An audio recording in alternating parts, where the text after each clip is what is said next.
The sun is unforgiving in the alley behind the old basilica, its rays piercing through the gaps in the rusty roofing like truth cutting through a lie. The air is thick with incense, exhaust fumes, and forgotten prayers. You can smell poverty. You can hear it in the cough of the street vendors, in the shuffle of tired sandals. A little girl, no more than 5, balances a bundle of jasmine flowers in her arms, the blooms drooping slightly but still fragrant. She doesn't call out like the others, she just waits, eyes wide, mouth silent. Until a figure steps out of a luxury car. You probably won't survive this story with your dry eyes intact. The heart has its own logic, and fate. Well, fate doesn't ask for permission, it just arrives. So, before you get comfortable, take a moment to like the video and subscribe, but only if you genuinely enjoy what I do here. Drop your location and local time in the comments. I want to know where my listeners are tuning in from. The woman in the car is dressed in imported wool. She walks with the assurance of old money and deeper grief. Her name is Cheryl, and she does not buy from street children, ever. But, this time, something catches her. Something in the child's posture, the way she hugs the flowers as if they might disappear. Cheryl finds herself speaking before she understands why. "How much for all your flowers?" she asks gently. The little girl blinks. Once, twice. Then, "Ma'am, all of them." "Yes," Cheryl nods. "All of them." A gasp, a tear, a smile that could melt stone. $2, ma'am, just 2. Cheryl hands her a 5. "Keep the change." And in that moment, a spark is lit, not of charity, but of recognition. Something ancient and inexplicable surges in Cheryl's chest as the girl runs off. Later, kneeling inside the church, Cheryl tries to pray, but the words vanish. Her fingers tremble over the pew. She closes her eyes and sees nothing but the girl's face, the arch of her brow, the imploring eyes. Cheryl rises, walks out, searches the street. But the girl is gone. Whose child was she? She whispers. She sees the tattered clothes, the bare feet, the resilience in the child's quiet. She thinks of children born to the streets, raised by dust and sorrow. She thinks of her own son, and how her heart began breaking the day he forgot her name. Driving home, Cheryl cannot stop thinking about the girl. She sees her face in window reflections, hears her voice in elevator chimes. That night, she calls her housekeeper, "Prepare food. Tomorrow, we go to church again." She doesn't know what she hopes to find, but she knows she will return. Sunday arrives, cloaked in its usual reverence. The city stirring slower under the blanket of morning light. Cheryl dresses in silence. Her driver waits without question. The same church, the same pew, but, this time, her eyes don't wander toward the altar. They search the street. And there, among a small knot of children offering plastic bags of incense and wilting garlands, is Joy. Still in the same clothes, still with the same jasmine. But this time, her face brightens instantly. "Good morning, ma'am," she calls out, running toward Cheryl. Fresh jasmine, still fragrant. "Would you like to buy again?"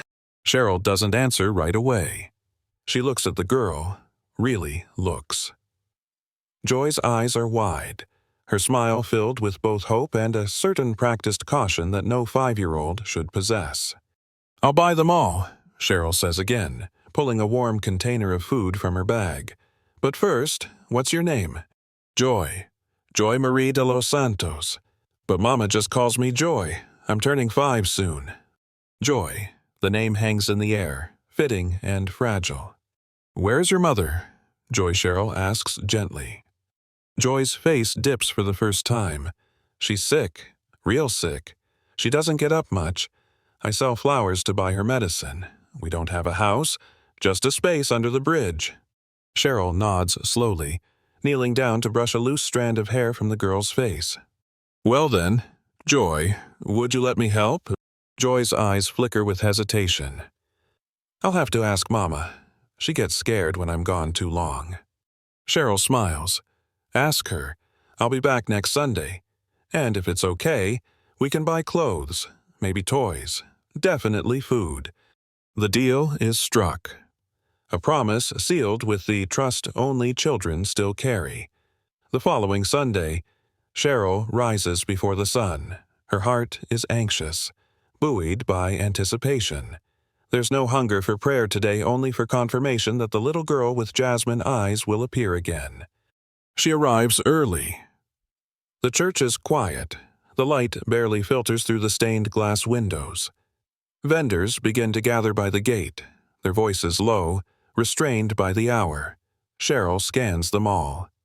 And then she sees her, Joy, standing where they first met, the same hopeful bundle of flowers in her hands. Her smile blooms like the morning sun as she spots Cheryl approaching. You came back, ma'am, she cries.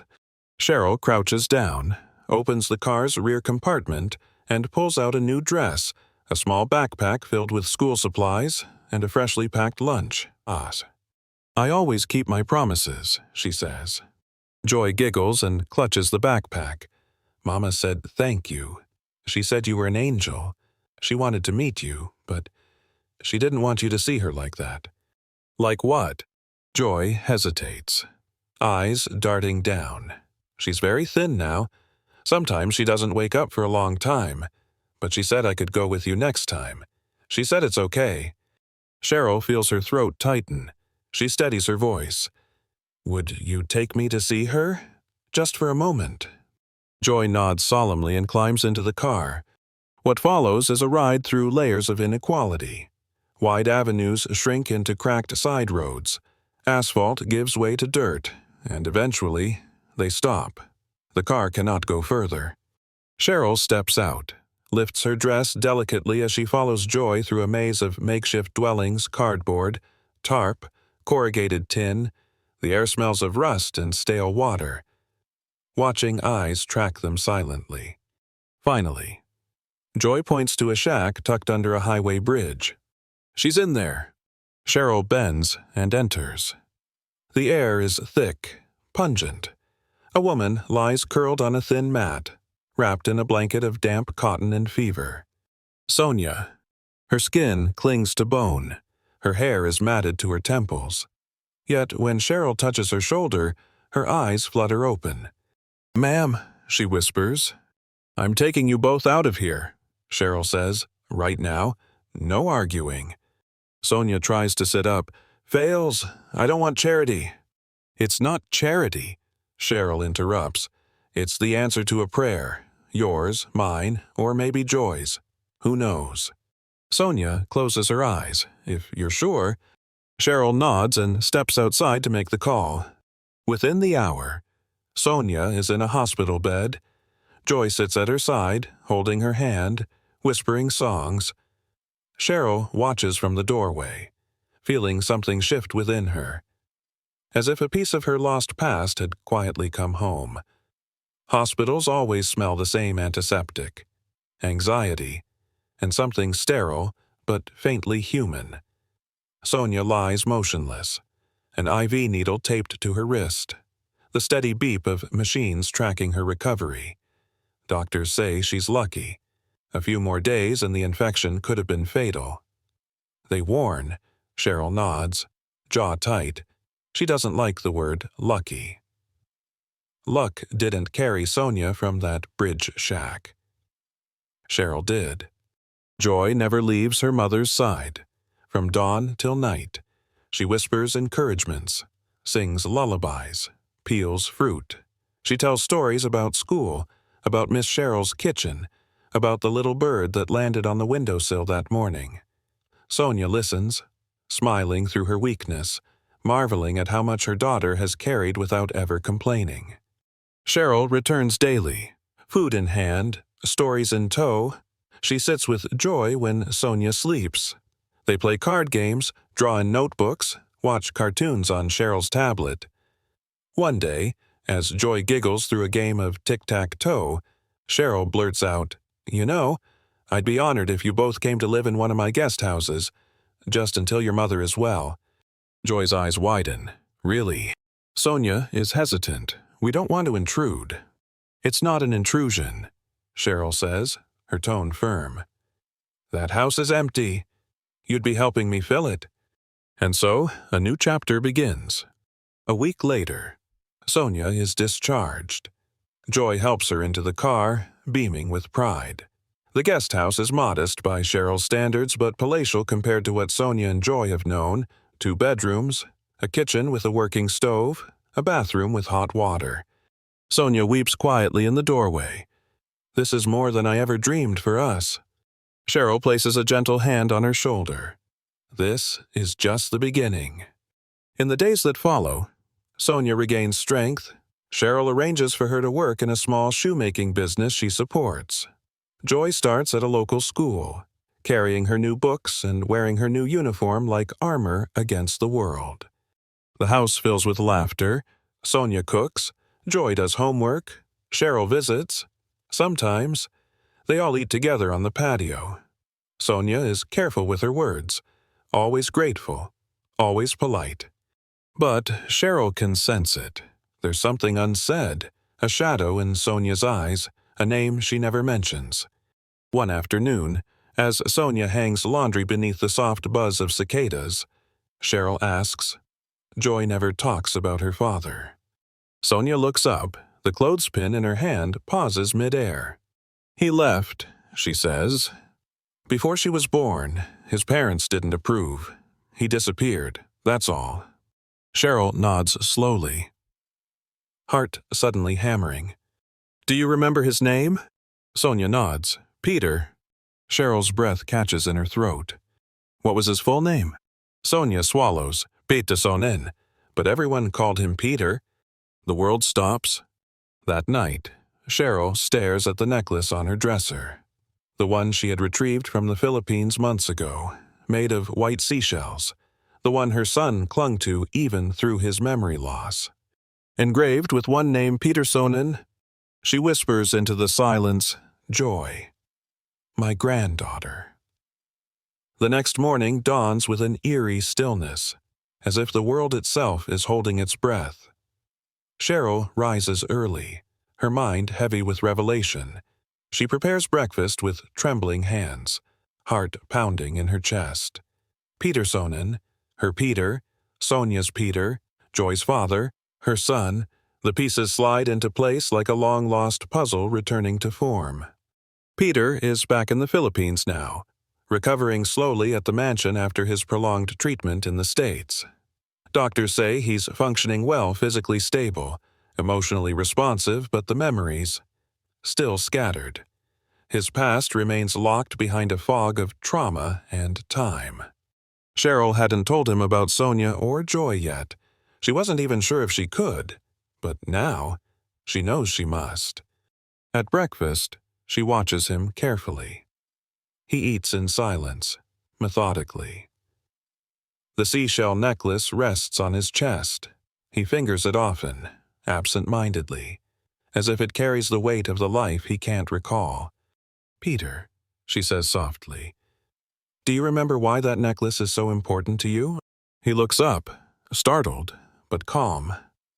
"No, not really, but I feel it, like something I lost, something that mattered." Cheryl nods, reaching across the table to take his hand. "What if I told you someone else wears a necklace just like it? A little girl." Peter's brow furrows. "A little girl?" "Yes," she says, voice breaking. "Her name is Joy.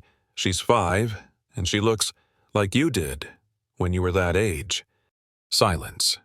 Peter's mouth opens, but no words come. Then, faintly, "Where is she?" "She lives nearby, with her mother." Peter's face stills. The color drains slightly.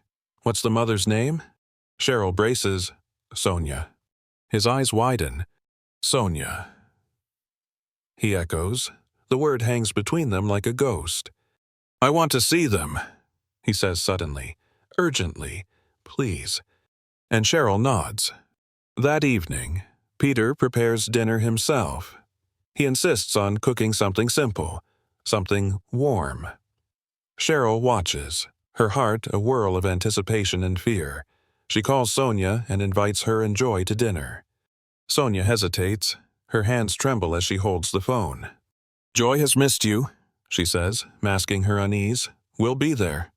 But her heart is in chaos. Could it be? Could Peter be? She doesn't tell Joy, not yet. At 500 p.m. The car arrives. Sonia's hands are ice as she clasps Joy's. They drive in silence. Joy chatters softly, unaware of her mother's spiraling thoughts.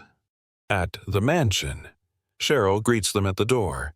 Her warmth is sincere, but her eyes flicker constantly toward the staircase. Upstairs, Peter waits.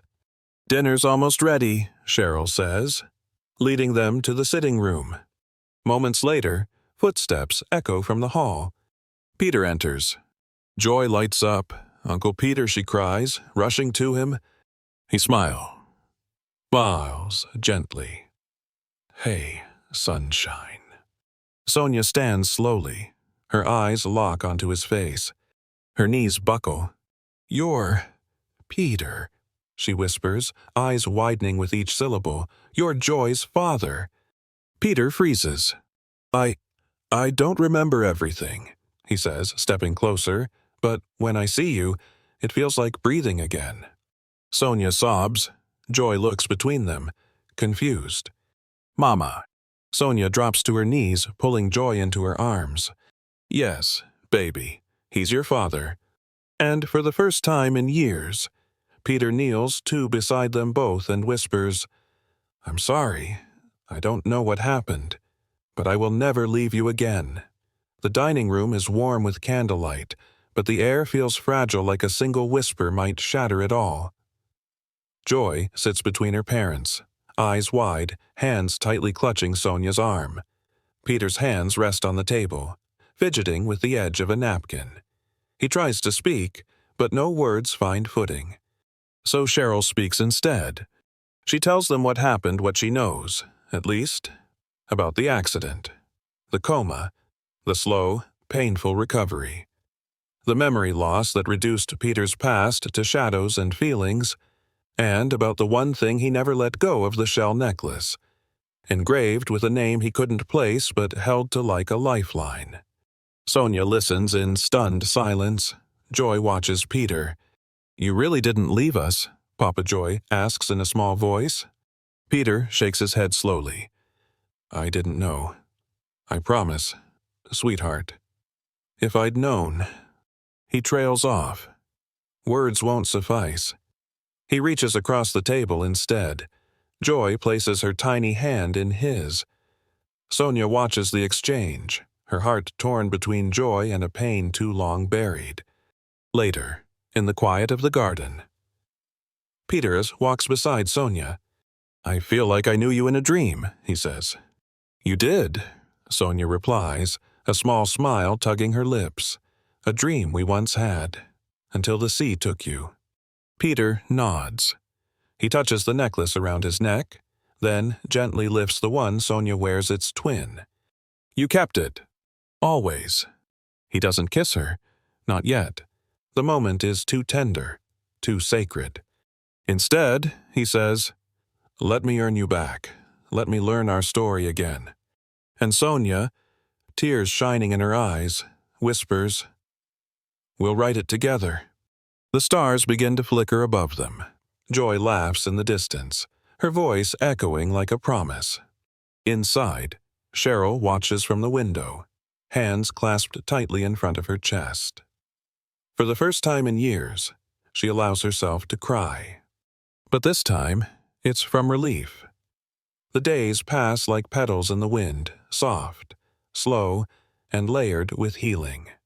Peter, though still tethered by memory loss, begins rebuilding his connection to Joy and Sonia, not by chasing the past, but by honoring the present.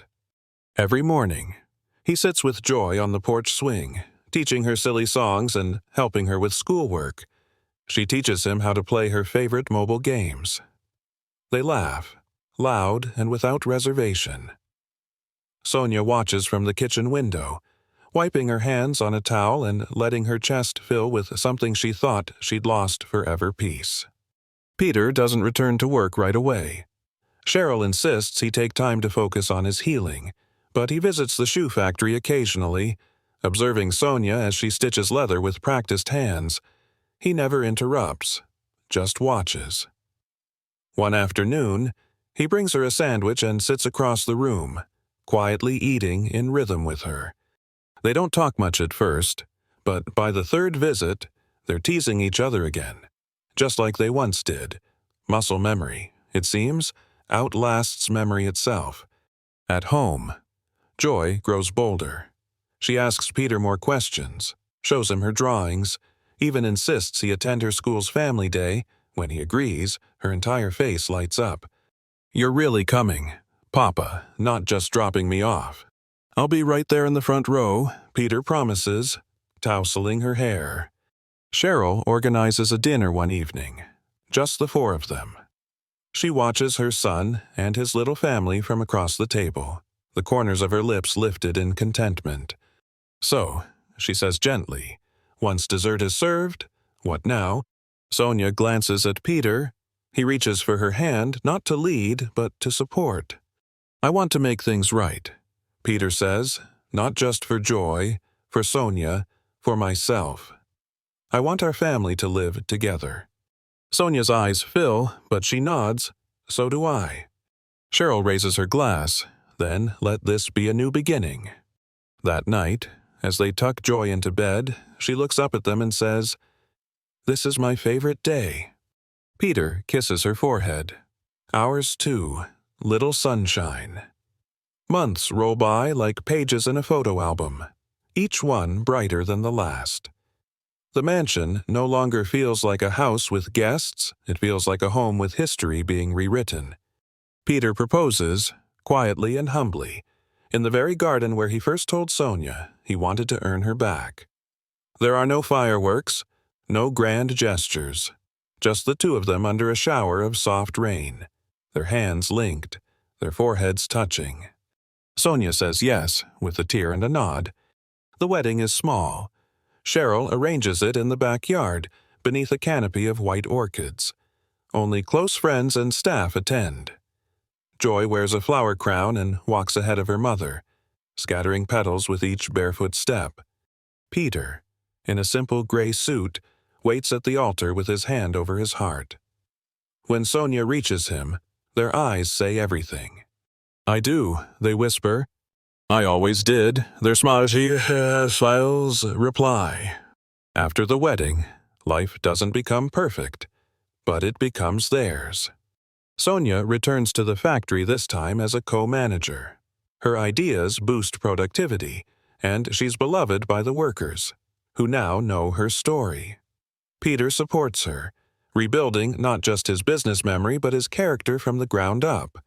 He relearns his values and recommits to being a father, a husband, a son. Cheryl, who once feared the quiet, now finds comfort in it. She takes up gardening again. Every morning, she tends to the lilies while Joy runs circles around her. Joy blossoms. She starts music lessons and writes stories about girls who live under bridges and grow up to become queens. Her school reports are glowing. One day, her teacher calls Sonia to say, "Joy stood up in class and told everyone, 'My papa forgot me once, but he came back.' That means love never leaves. It just gets a little lost." And in the evenings, when the world slows and the house dims, the three of them sit together on the patio, Peter with a guitar, Sonia with a blanket over her knees, Joy curled between them. They don't talk much. They don't need to. As the final chapter of their journey settles like dusk over a summer field, we slow our pace. Let the noise fall away for a moment. Let your breath soften. In a world so often fractured by time, loss, and misunderstanding, Peter, Sonia, and Joy remind us that healing is not only possible, it is sacred.